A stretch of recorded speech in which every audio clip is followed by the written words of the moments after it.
This is starting to get really frightening. This week, the U.S. Department of Defense unveiled the very first images of the vaccination record cards that will be given to every person that gets one of the vaccines. Now that such a record is going to be available, it is probably inevitable that some schools, businesses and government entities will want to starting requiring people to provide proof of vaccination. If this starts to happen, the public needs to protest very loudly against it. In addition, when someone receives a vaccine, that fact will be reported to state immunization registries and to the CDC. So they will know exactly who has been vaccinated, and that will also know exactly who has not been vaccinated. The Department of Defense is preparing to distribute millions of vaccination kits, and every single one of those kits contains a blank vaccination record card. The following comes from CNN. The Department of Defense released the first images of a vaccination record card and vaccination kits Wednesday. Vaccination cards will be used as the simplest way to keep track of vaccine shots, said Dr. Kelly Moore, Associate Director of the Immunization Action Coalition, which is supporting frontline workers who will administer the vaccinations. Obviously this has been the plan the entire time, but they never told the public that this was coming until now. And we are also being informed that every time someone gets vaccinated it will be reported directly to the appropriate state immunization registry. Everyone will be issued a written card that they can put in their wallet that will tell them what they had and when their next dose is due, Moore said. Let's do the simple, easy thing first. Everyone's going to get that. Vaccination clinics will also be reporting to their state immunization registries what vaccine was given, so that, for example, an entity could run a query if it didn't know where a patient got a first dose. A vaccine is not even available yet, but the mainstream media is already full of stories about whether or not it is legal for employers to fire employees that refuse to take it. To me, this is not even a debate that we should be having. It would be fundamentally anti-American and morally reprehensible for any employer to fire someone for choosing not to get vaccinated.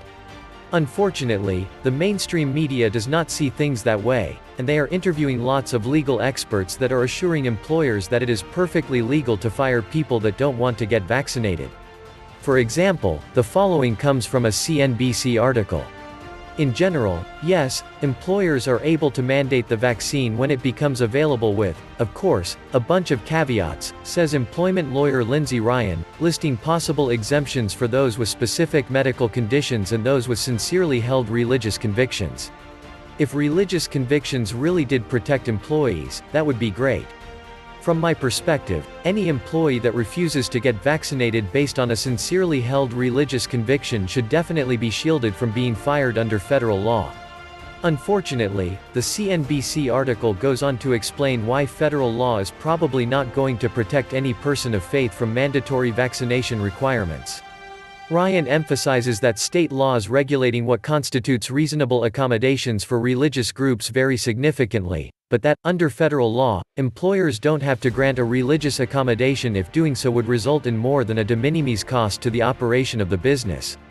De minimis is Latin for, of minimum importance, and is used in law to refer to a total so small that it is not even recognized. Given how significantly the pandemic has impacted businesses, Ryan says, this is a pretty low standard. Meaning, many employers will likely have legal ground to require vaccination. In other words, under federal law there is hardly any protection at all for workers that wish to refuse the vaccine. Other major news outlets have been publishing similar stories. This excerpt comes from a piece that was published by Reuters. Gustine and 5 other health law experts said private companies in the United States have broad liberties to set health and safety standards, which would allow them to mandate vaccinations as a condition of employment with some exceptions.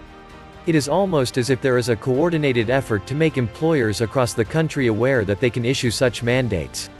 A little over a decade ago, the U.S. Occupational Safety and Health Administration ruled that employers could make vaccines mandatory during the swine flu pandemic, but of course that crisis faded rather rapidly and so very few employers actually went in that direction. But now it appears that the pandemic is going to be with us for quite a while, and some employers have already decided that they are going to make vaccination mandatory for all employees. Just a few months into the coronavirus pandemic, Holly Smith had already made up her mind. She was not going to reopen her restaurant to diners until there was a vaccine. She just didn't think it was safe. When she shared the decision with her staff, they asked, "Would the vaccine be mandatory?" "Yes," she said. "It would be. I'm not going to open until I can indeed be sure that everyone on my staff is vaccinated," says Smith, chef and owner of Café Juanita in Kirkland, Wash. "The immediate people on the team, you've got to take care of them. If you don't take care of them, they cannot help you take care of business." If some of her employees do not want to take the vaccine, they will be hitting the bricks. And as I have detailed repeatedly in recent weeks, it is not easy to find another job in this economy.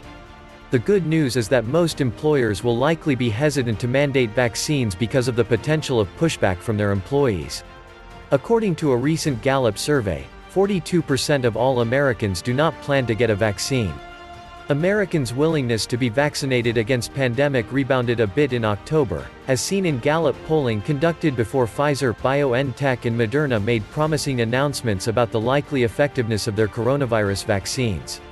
58% of Americans in the latest poll say they would get a vaccine, up from a low of 50% in September. It is estimated that there are 328 million people living in the United States right now, and 42% of 328 million is 137 million. If those 137 million people stand up for their God-given rights, we almost certainly will not see widespread vaccine mandates. But will they? We shall see. In the months ahead, there is going to be so much public pressure to get vaccinated, and the CDC plans to aggressively promote their vaccination campaign. They even plan to distribute buttons or stickers, so that people that have been injected can advertise that fact to others. The Centers for Disease Control and Prevention is planning to offer health care providers a template they can use to print buttons or stickers that would advertise a person's vaccination status. The idea is that the button would be handed out to patients after they receive their vaccination shots. The effort is part of a toolkit that the CDC plans to provide healthcare systems to educate and promote vaccination, a CDC spokesperson told ABC News. In addition, within the past few days Barack Obama, George W. Bush, Bill Clinton and Joe Biden have all committed to being vaccinated publicly. President-elect Joe Biden said he would publicly take a vaccine when it's available to encourage the public to get vaccinated, joining 3 former presidents who recently pledged to do the same. Biden said he'd be happy to join former Presidents Barack Obama, George W. Bush and Bill Clinton in getting the vaccine in public to prove it is safe. That would seem to be quite a public relations coup for the pharmaceutical companies, but if any of them has any sort of an adverse reaction to the vaccine, it will rapidly transform into a public relations nightmare. Of course, the truth is that nobody really knows what the long-term side effects of taking the vaccines will be for the population as a whole. As I have discussed previously, this entirely new class of mRNA vaccines has never been tried before, and those that line up first to get a vaccine will be the guinea pigs. This was the Nomad Economist. Please like, share, leave me a comment, subscribe. And please take some time to subscribe to my backup channels. I do upload videos there too. You'll find the links in the description box. You will also find a PayPal link if you want to make a donation. Thank you wholeheartedly to all those of you who have donated.